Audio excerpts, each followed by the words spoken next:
murs ont des oreilles. Bonjour. Bonjour et bienvenue sur le podcast du Conservatoire. Tout d'abord, toute l'équipe du Conservatoire se joint à moi pour vous souhaiter une très bonne année 2025. Et pour ce nouveau numéro du podcast, je reçois donc Colline Raymond, professeur de clarinette. Bonjour Colline. Bonjour. Et Kevin Lemareuil, professeur de saxophone. Bonjour Kevin. Bonjour. Tous les trois, nous allons vous parler de l'Inuit de Vincennes Musique Nippone qui aura lieu le jeudi 23 janvier à 20h. Les réservations sont ouvertes par mail à conservatoire@vincennes.fr. Le tarif est de 5 €, gratuit pour les élèves du conservatoire. Alors, musique nippone, on va donc partir au Japon. Et donc, quelle est l'idée directrice de ce programme, en plus de nous présenter de la musique japonaise qu'on n'entend pas forcément par ici?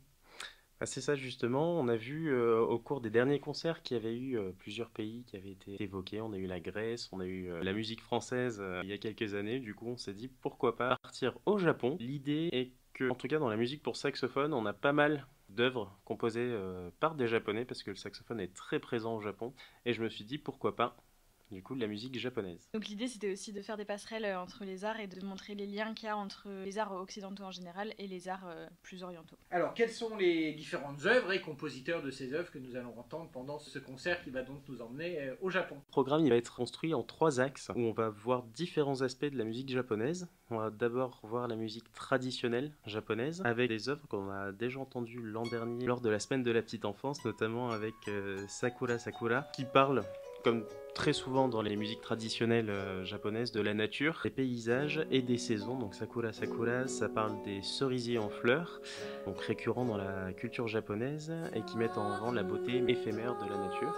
Dans les œuvres traditionnelles, on continue avec les arbres. On passe des cerisiers aux feuilles d'érable avec Momiji, une chanson sur les feuilles d'érable.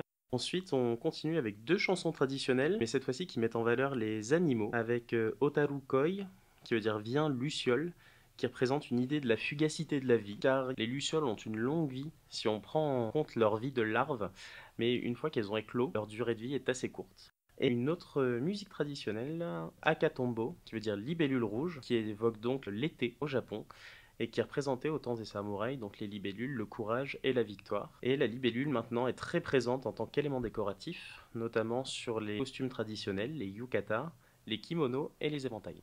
Toute la première partie sur les chansons traditionnelles, ça va être les chanteuses accompagnées par une pianiste ou alors les chanteuses a cappella. Alors qu'est-ce qu'on écoute? Là, on va écouter Momiji, donc qui est la chanson sur les feuilles d'érable.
On a ensuite une deuxième partie. Donc une deuxième partie qui met en avant plus justement la musique moderne et justement cette tradition, et cet échange entre l'Occident et le Japon, où là, en plus des voix, on va trouver des instruments, la flûte, le hautbois, la clarinette, le saxophone, le marimba et le piano. On a choisi 2 compositeurs, Eugène Bozza qui est un compositeur français qui a écrit pour donc flûte et piano 5 chansons sur des thèmes japonais, et on a choisi aussi Debussy avec Rhapsody pour clarinette parce que ces 2 compositeurs ont été beaucoup influencés par un mouvement qu'on a appelé par la suite le japonisme suite à l'exposition universelle de 1889. Donc en fait on sent dans ces musiques-là beaucoup d'influences du Japon notamment, mais de l'Orient en général. On a par exemple, bon il n'est pas au programme, mais il y a aussi Ravel qui a écrit des choses effectivement avec ces gammes pentatoniques, donc à 5 notes, qui sont très utilisées notamment au Japon. Et donc du coup on a choisi Bozza et Debussy, notamment parce que Debussy était absolument passionné par le Japon et il avait dans son cabinet de travail une grande reproduction de la vague d'Okusai. Il était aussi passionné d'estampes, il a écrit d'ailleurs une pièce qui s'appelle Estampes, et on dit que sa pièce qui s'appelle La Mer a été inspirée par son estampe de la vague d'Okusai. Du coup, en ce qui concerne Bozza, les 5 chansons, Bozza, ce qu'il voulait faire dans cette œuvre-là, c'était de rendre hommage aux autres cultures, et là justement, c'est rendre hommage à la culture japonaise en utilisant des mélodies et des motifs qui rappellent des éléments de la musique traditionnelle japonaise, donc on aura pu entendre avec les airs traditionnels chantés auparavant. Donc soyez bien attentifs à la première partie, puisque voilà, il y a des petits rappels, c'est ça, dans la deuxième. C'est ça. Dans cette deuxième partie, il y a aussi des œuvres composées par des compositeurs japonais, avec une œuvre pour hautbois et piano de Kishuo Hirao, une sonate qui n'est pas très connue chez nous, mais qui est assez connue justement au Japon. On a trouvé d'ailleurs le matériel au Japon, donc qui vient directement de là-bas, et du coup une sonate qui sera assez inédite, car elle n'est pas souvent jouée en France. D'un autre compositeur japonais, de Akira Yuyama, on va trouver le Divertimento pour saxophone et marimba, une œuvre pour instruments à vent et percussion. Le marimba qui est considéré comme un xylophone, mais avec des lames en bois, cette fois-ci, qui donne un son beaucoup plus rond, beaucoup plus chaleureux, qui va donner un contraste avec le saxophone qui lui a un son qui peut être aussi rond, mais bien plus brillant. Donc en fait, un contraste entre l'écriture japonaise et l'écriture quand même occidentale, et assez moderne. C'est ça, fait le lien un peu entre l'écriture traditionnelle et l'écriture contemporaine, c'est ça, exactement, puisque dans une première partie, on a des longues phrases qui reprennent un petit peu des mélodies et des motifs japonais, et puis dans une deuxième partie, beaucoup plus vive, beaucoup plus percussive, avec une écriture qui est moins classique, justement, avec des mesures irrégulières, on est beaucoup moins stable, et même dans les techniques instrumentales, on est un petit peu parti de cette culture japonaise et puis de la culture classique qu'on trouve en Occident.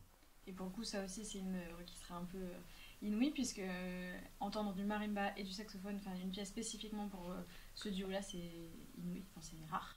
La deuxième partie moderne et occidentale, ça va être en formation sonate, où on trouvera un instrumentiste accompagné d'un piano ou alors saxophone et marimba. Et alors pour aller dans la continuité des échanges qu'il y a entre l'Occident et l'Orient, nous en fait on a décidé de s'approprier un programme qui pour le coup est japonais, mais sans utiliser jamais aucun instrument traditionnel japonais.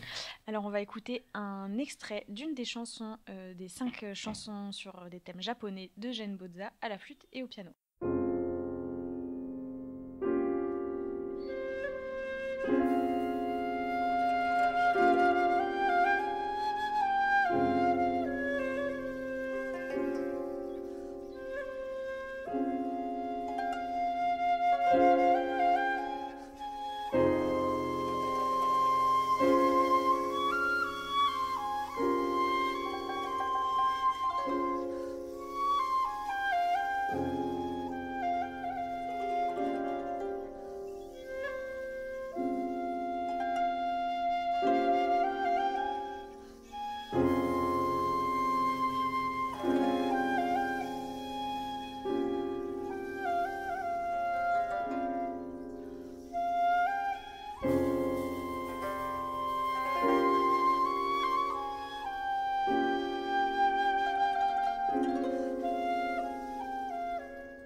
Et donc ensuite une troisième partie.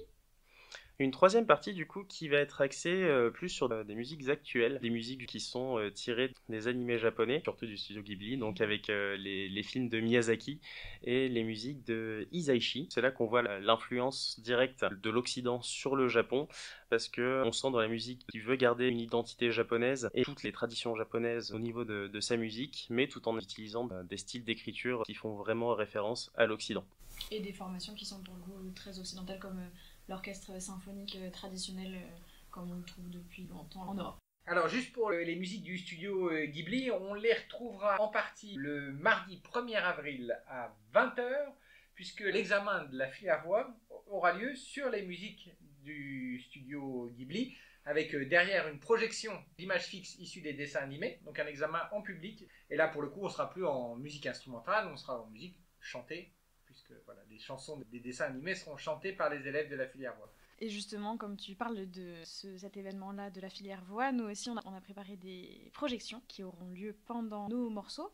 Et donc, l'idée, c'était pendant la partie qui fait le lien entre l'Occident et l'Orient, on aimerait bien pouvoir projeter des estampes avec aussi des œuvres d'impressionnistes, comme par exemple Monet, pour montrer toutes les influences qu'il y a eu d'un côté comme de l'autre, parce que les influences ont fonctionné dans les deux sens.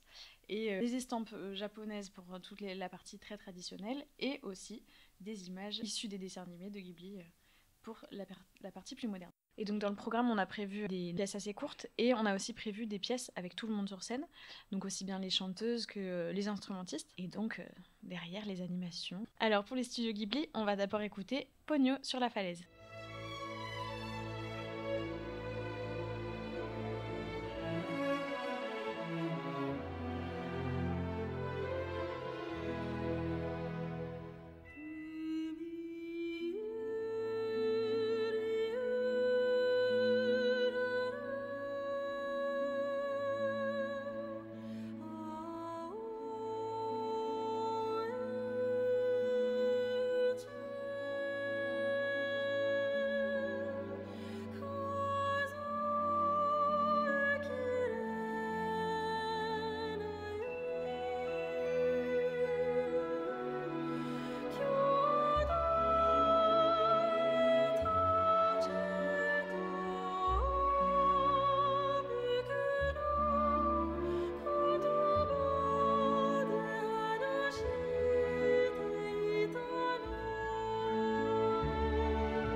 peut citer les autres professeurs qui vous accompagnent pour ce concert? À la flûte, Yana Konopaskova. Au hautbois, Geoffrey Lavergne. La percussion, Marie-Madeleine Landrieux. Au piano, Kazuko Iwashima, ainsi que Émilie Moutin. Et viendront prêter leur voix à certaines œuvres Camille Baudu et Julie Auro. Et au saxophone, Kevin Lemareuil. Oui. Et à la clarinette, Colline Raymond. Évidemment. Donc on est sur un programme assez inouï, hein, à part peut-être les œuvres du studio Ghibli que certains vont connaître, mais pas forcément tout le monde. Les Et plus peut-être jeunes, pas toutes. voilà, pas toutes les œuvres. Donc c'est ça, un programme plutôt inouï dans l'ensemble. Oui, et puis ces 3 axes sur lesquels on a décidé de travailler sont assez inouïs, on peut le dire. C'est un programme dans l'ensemble plutôt grand public. Oui, Oui, complètement. absolument. Complètement, et on a choisi des pièces qui sont plutôt courtes, comme ça permet d'avoir des échantillons de plein de sonorités différentes et de s'imprégner de tout ça au mieux. Est-ce qu'il y a des œuvres qui éventuellement peuvent être jouées par les élèves? Oui, bien sûr. Notamment, on parlait de Sakura tout à l'heure. Tout ça, c'est des thèmes très simples. Et comme on en parlait tout à l'heure, c'est construit avec une gamme pentatonique, donc à 5 notes. Donc il suffit de connaître 5 notes, et ensuite on peut jouer. C'est plutôt pratique. Pour les studios Ghibli, on va aussi écouter le Château ambulant.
Est-ce que la pré-idée de ce projet n'aurait pas eu lieu pendant la période Covid, pendant que les écoles étaient ouvertes? Avec Yana et Geoffrey, vous aviez fait une tournée dans toutes les écoles primaires de Vincennes.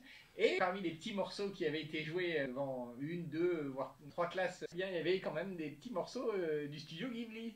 Oui. Oui, complètement. Effectivement, on a gardé ce petit quatuor, ça reste le noyau dur de ce projet. Et c'est vrai qu'on a axé en grande partie le programme sur nos 4 instruments.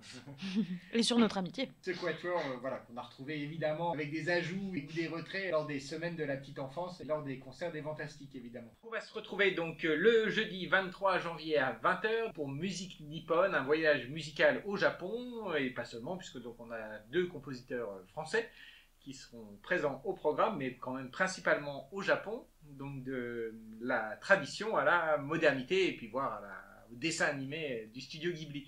Merci Colline. Merci. Merci Kevin. Merci. C'est la fin de ce numéro du podcast du Conservatoire. À très bientôt pour un prochain numéro. Merci, au revoir.